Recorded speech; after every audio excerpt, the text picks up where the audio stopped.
Welcome back to the Sports News Analysis YouTube channel. My name is Mike.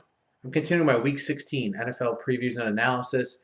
This video is for the game between the Detroit Lions and the New York Giants. This game will take place in Detroit, who sits at 7-7, coming off that Monday Night Football loss last week to the Ravens.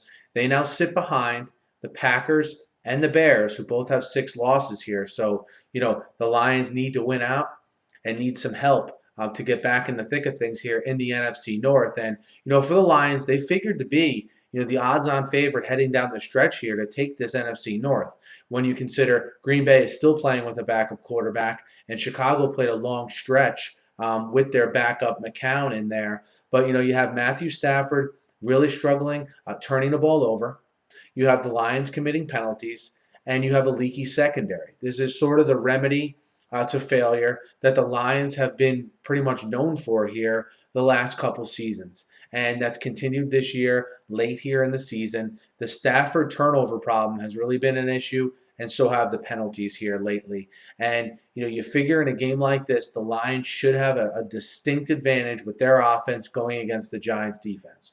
Why? The Giants have had problems with running backs who can catch the ball out of the backfield.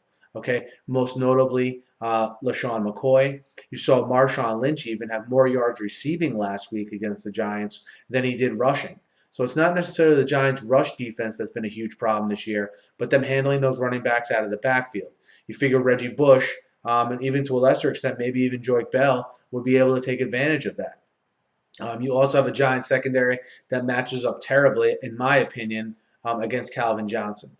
And you have Calvin Johnson coming off of a subpar game for him on Monday night. I think he's going to be, loaded for bear, and I expect a big effort out of him and Reggie Bush because of the matchup that I just sort of laid out there. You have the Giants coming in there. Look, there's problems between the offense and defense on this team, a little bit of discourse, a little bit of guys pulling in different directions, which can happen this time of year, guys. I mean, you have a team here who's woefully not met expectations this year. You have a quarterback who has the most turnovers in the league. You have a defense that struggled to be consistent rushing the passer. And look, those were the 2 hallmarks of the Giant team. You throw in an offensive line that's really struggled and a lack of a consistent running game, and you have a Giants team sort of coming apart at the seams here. Tom Coughlin trying to hold everything together. I don't think Tom Coughlin will get fired. He may leave. He may resign, which I don't really see at all either. But he's not going to get fired. Anyone thinking he will, I don't think you're really plugged into how things work with that Giants organization. So make no mistake about it.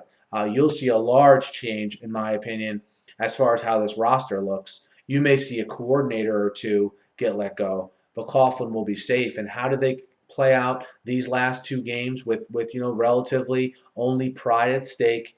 They have Detroit this week, obviously, and they close up with Washington. That remains to be seen. But on the field, they're without Victor Cruz. They haven't been able to run the ball well, and I worry about that offensive line playing against the defensive line of Detroit here in a must-win game for Detroit to really keep their season with any hope of being alive. So in this one, again, I look more at the fact that I don't see the Giants with the ability to turn Stafford over a lot. I like the matchups with Reggie Bush and Calvin Johnson against the personnel that the Giants have, and based on how they've, again, played against running backs who can catch the ball out of the backfield, I got to try to look past the Giant motivation stuff to a certain point, but it's definitely a factor. I like Detroit big in this game. I like Detroit minus the 10. Guys, let me know what you think. Hit me up in the YouTube comments. Hit me up on Twitter, @SNewsAnalysis. Be sure to subscribe to my channel. I preview every game every week, always talking the NFL. Thanks a lot for listening. Be sure to subscribe. Have a great night.